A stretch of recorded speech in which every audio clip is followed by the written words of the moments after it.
Welcome to Success Talks with Rodney Saulsberry. I hope you will support my sponsors who bring you this podcast absolutely free and with limited interruptions. I really appreciate you taking the time to listen. I'll get started in just a second.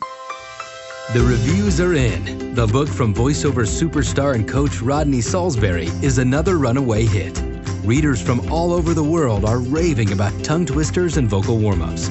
You can find this and his other titles at the top of the voiceover bestsellers list on Amazon. How to prevent the common cold. I am really excited about this particular topic because the common cold is something that we really can't afford to get. If we're going to be successful, we have to not catch colds. We have to not miss work because of colds. So here on Success Talks today, I'm going to talk about the common cold and how we can cut the times that we get a cold down. Hello everyone, this is Sean Daly for dailyvo.com. I want to tell you about one resource I highly recommend for vocal warm-ups because it takes out all of the guesswork and it was purpose-built with voiceover in mind. It's called Rodney Saulsberry's Tongue Twisters and Vocal Warm-Ups with Other Vocal Care Tips.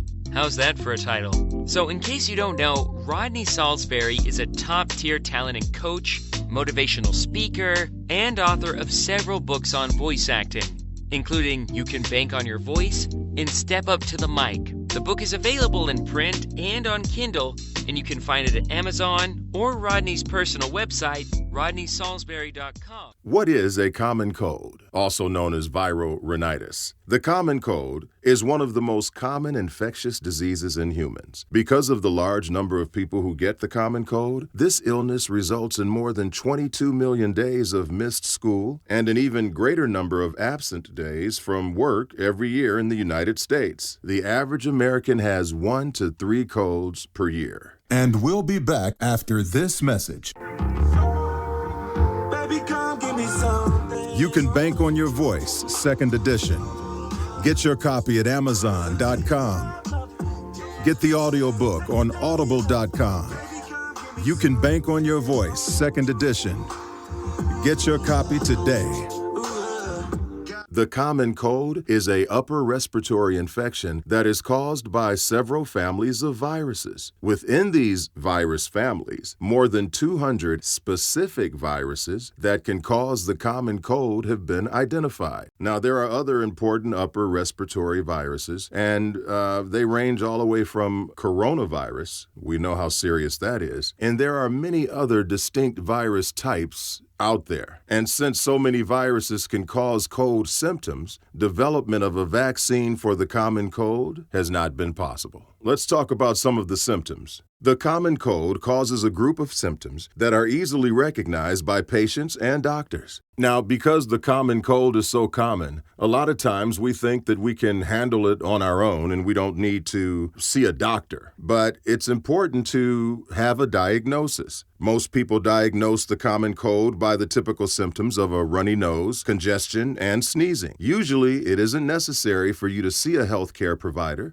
You should see a doctor if you develop a high fever, shortness of breath, or new wheezing. These are symptoms that suggest you either have something other than a cold or a complication of the cold. Now, a lot of times we'll catch the common cold and we will use this as an excuse to not work. And we tend to act like it's lasting for a long, long time. Well, here's the expected duration of a cold. Symptoms typically peak on the 2nd, 3rd, or 4th days of infection and last about 1 week. People are most infectious, likely to pass the cold on to others during the first 24 hours of the illness. And they usually remain infectious for as long as the symptoms last. Let's talk about prevention. If I can prevent getting a cold, I won't have a situation where I'm missing work. Prevention. The common cold most often is transmitted by direct contact with germs from the nose, mouth, or coughed or sneezed droplets from someone who is infected, usually by hand-to-hand contact. Virus particles are passed from one person's hand to another person's hand. So you have to be careful when you see people sneezing and they say, "Hey, don't worry about that, it's just my allergies." And then they touch you or they shake your hand. They can pass their cold on to you. The second person then touches his or her eyes or rubs his or her nose, spreading the virus there, where the virus can start a new infection. It is possible to become infected by touching a surface, such as a tabletop or doorknob that was recently touched by an infected person, and then touching your eyes or nose. These viruses also can be spread by inhaling particles from the air after an infected person has coughed or sneezed. How many times have I been in a store or at the bank in line and someone in front of me or behind me coughs or sneezes, and then I turn around and those particles can get in my system, or I walk forward and those particles can get in my system. And then when I touch my eyes and nose, boom, I've got the common cold.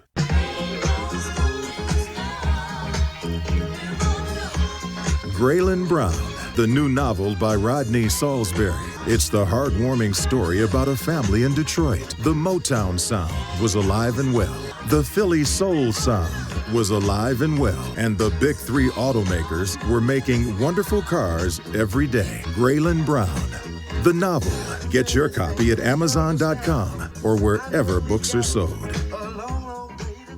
To avoid getting or spreading a cold, it helps to clean your hands often, carefully dispose of all used tissues, and avoid rubbing your eyes and nose. If possible, you should avoid close, prolonged exposure to people who have colds. I know we have our loved ones. I know we have our friends that we feel like we just can't avoid and we can't not be around. But if they have a cold, you have to be careful and avoid those people, especially close proximity to these people. Usually, about half of the family members of an infected person will become ill. Colds also are transmitted frequently in schools and daycare facilities. Now, this is really important. People who get less than 7 hours of sleep per night are more likely to get colds compared to those averaging at least 7 hours of sleep per night. Also, people who exercise regularly, especially those who exercise daily, have fewer colds per year than those who are less active. So it always comes back to this. We need to eat good, we need to sleep good, and we need to work out. It's important to work out to be successful. Let's talk about treatment. Everybody's got a remedy. Here's what the medical experts say. Although medical therapies can improve the symptoms of the common cold, they do not prevent, cure, or shorten the illness.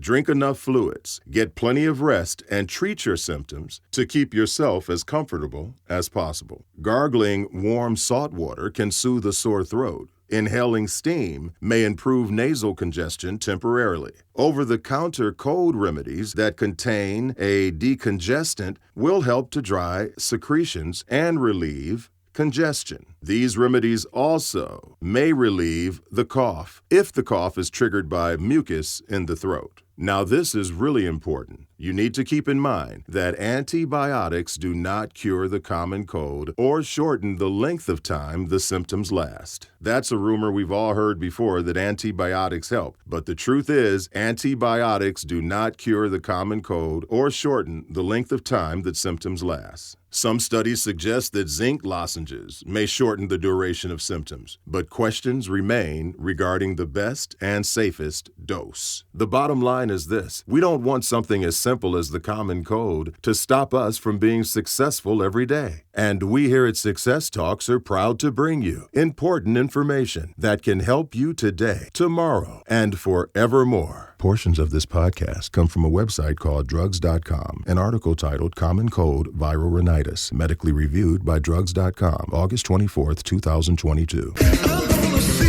I hope you enjoyed this podcast, and I urge you to listen to future podcasts where I will continue to try and make you better than before.